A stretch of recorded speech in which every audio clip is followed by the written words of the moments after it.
할렐루야! 하루를 여는 말씀 묵상. 오늘 우리에게 주시는 하나님의 말씀은 사무엘하 7장 1절에서 17절 말씀입니다. 하나님의 은혜 제목으로 말씀을 나눕니다. 다윗은 북왕국에 대한 온건한 정책으로 인해서 북이스라엘과 이 남유다로부터 지지를 받아서 연합된 두 왕국의 왕이 되었습니다. 이후 다윗은 신속히 예루살렘에서 여부수 사람을 쫓아내고 시온산성을 빼앗아서 다윗성으로 만들었습니다.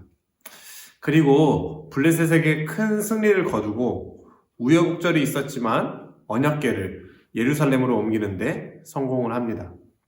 이로써 다윗은 정치적으로나 또 군사적으로나 또 종교적으로나 온전한 국가의 체제를 세우고 다윗 왕조라는 튼튼한 신뢰 기반을 쌓습니다. 사무엘하 7장은 이 체제의 안정기를 접하게 된 다윗이 가장 먼저 하나님께 감사드리고자 하는 그 마음과 또 그 마음을 받으신 하나님의 약속, 그리고 다윗의 겸손한 응답을 보여줍니다. 그중 앞절인 하나님의 약속을 함께 보며 우리가 신실하게 붙들 하나님의 하나님됨을 함께 나누고자 합니다. 다윗은 당시 국제적으로 인정받는 통치자였습니다. 앞서 보았듯이 내적으로는 분열된 두 왕국을 통일한 왕이며 또 두로와 시돈 같은 나라로서는 이 남서쪽으로부터 세력을 확장해 오던 신흥 해상 세력 블레셋을 제압한 통치자였습니다. 외교에 뛰어난 다윗은 두로왕 히람과의 우호 관계를 통해 다윗성의 궁정 건축에 도움을 받습니다. 우리가 알고 있는 동화 속 왕들은 모두 화려한 궁정에 삽니다. 그러나 이스라엘은 우리의 상상과는 다름을 알 수 있습니다. 이스라엘 백성들은 출애굽 이후 광야에서 천막 생활을 했었고 또 가나안의 입성이 전부는 아니었습니다. 사사시대에도 끊임없이 정복전쟁을 펼쳤으며 첫 왕 사울 이후에 다윗 왕이 불과 두 번째에 불과하며 사울 왕의 아들 이스보셋도 마나임 농가에서 죽음을 맞이하는 모습을 볼 때 확실히 이제야 왕국을 완성하게 되고 우리가 상상하는 궁전을 한번 떠올려 보게 됩니다.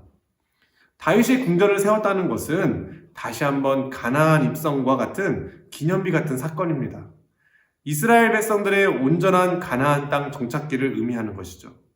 백향목은 귀한 나무이지만 결코 이스라엘의 문화는 아니었습니다. 백향목은 가나안에서 자라는 가나안 농경사회적 의미가 있으며 정착의 의미가 담겨 있습니다. 다윗이 왕국을 세우고 우호 세력의 도움을 받아 백향목 궁전을 세운 일은 비로소 이스라엘 백성들의 온전한 정착, 하나님이 주시겠다고 명하신 땅의 상속, 구원의 성취를 의미합니다. 다윗이 얼마나 기뻤을까요? 얼마나 감사했을까요? 다윗은 이 모든 기쁨과 감사를 자신의 업적과 영광으로 돌리지 않고 오직 하나님께 돌리고자 했습니다.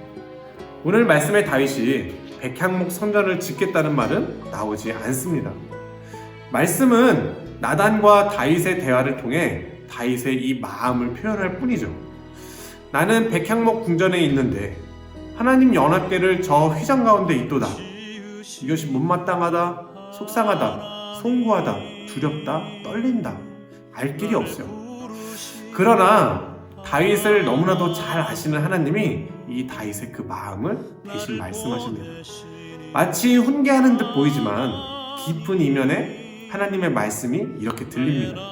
다윗아, 내가 다 안다.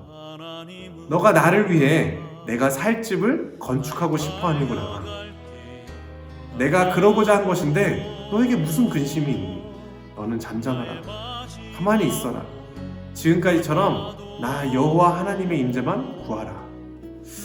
하나님은 누구보다 우리를 너무나도 잘 아십니다.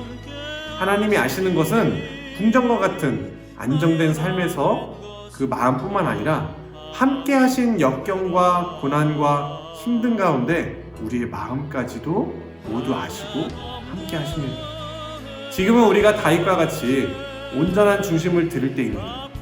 마음껏 예배 드릴 때의 은혜를 기억하며 어렵고 힘든 나날 가운데 하나님의 도움의 손길을 구하며 다시 힘껏 예배 드릴 때 이 지켜왔던 우리의 마음의 중심을 그보다 더 큰 간격으로 드릴 수 있어야 합니다. 그때 모든 것을 지켜보시고 또 함께 하신 하나님이 우리에게 내 딸아, 내 아들아, 내가 너의 그 중심을 안다 하신다면 우리에게 그보다 더 큰 감사가 없을 것입니다. 다윗이 이 큰 업적과 치적을 두고 겸손히 감사할 수 있었던 것은 마음의 중심에 가장 우선순위, 가장 신뢰하는 분이 오직 하나님이었기 때문입니다. 오늘도 다시 한번 우리의 중심을 다잡고 온전히 하나님께 드리는, 바치는 삶 되기를 결단합시다. 하나님은 다윗에게 하나님이 어떤 분이셨는지 말씀해 주십니다. 하나님은 이스라엘 백성들을 애굽에서부터 인도하여 내신 분입니다. 하나님은 집에 사셨던 분이 아니라 장막과 성막 안에서 다니셨습니다. 이 다녔나니 라는 표현 매우 인상 깊습니다. 하나님은 언약궤에 잠잠히 계셨고 옮겨다니는 가마나 타고 계셨던 게 아닙니다. 친히 함께 동행하셨습니다.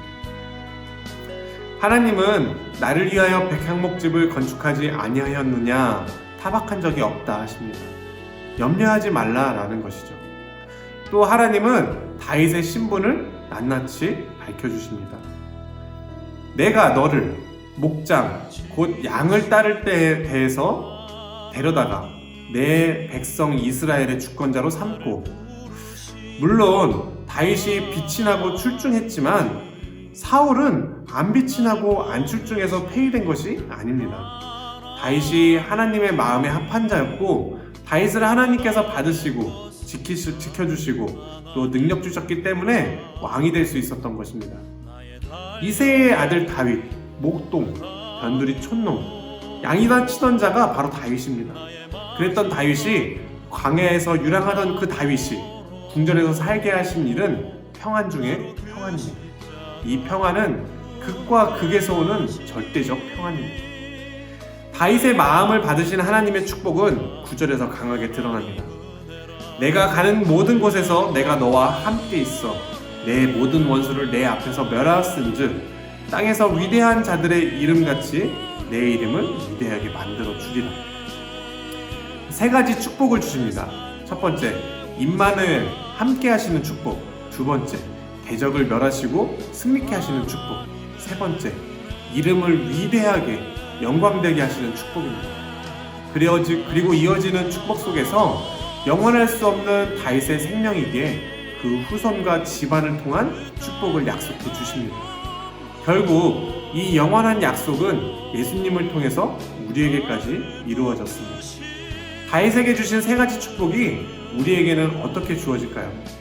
임마누엘, 하나님은 우리와 함께 사셨고 또 우리에게 성령을 보내셨으며 사망 권세를 이기게 하시고 영생을 허락하시고 끝날에는 영광의 면류관, 의의 면류관을 예비하셨습니다. 오늘 하루도 하나님이 우리에게 주신 이 축복을 누리며 감사합시다. 하나님은 다윗의 마음을 받으셨고 다윗까지의 역사와 다윗 왕조의 축복을 통해 구원의 역사를 보여주십니다. 하나님은 이스라엘을 출애굽하여 약속의 땅으로 인도하신 분이시며 목동을 택하여 한 나라의 왕으로 삼으신 분이시며 예수님을 통해 우리에게 영원한 영광의 나라를 상속하시고 우리 삶을 통해 그 하나님의 나라를 이루시는 분입니다. 하나님은 목동이 왕이 되기까지 모든 역경과 고난에 함께 하셨듯이 그리스도의 형상을 담는 자리까지 우리를 연단하시고 도우시고 지키시며 또 인도하시며 임마누엘, 우리와 함께 하십니다. 백향목 성전을 드리고 싶은 그 마음으로 하나님의 나라를 예비하는 하나님의 축복이 가득한 저와 여러분 되시기를 축복합니다. 아멘.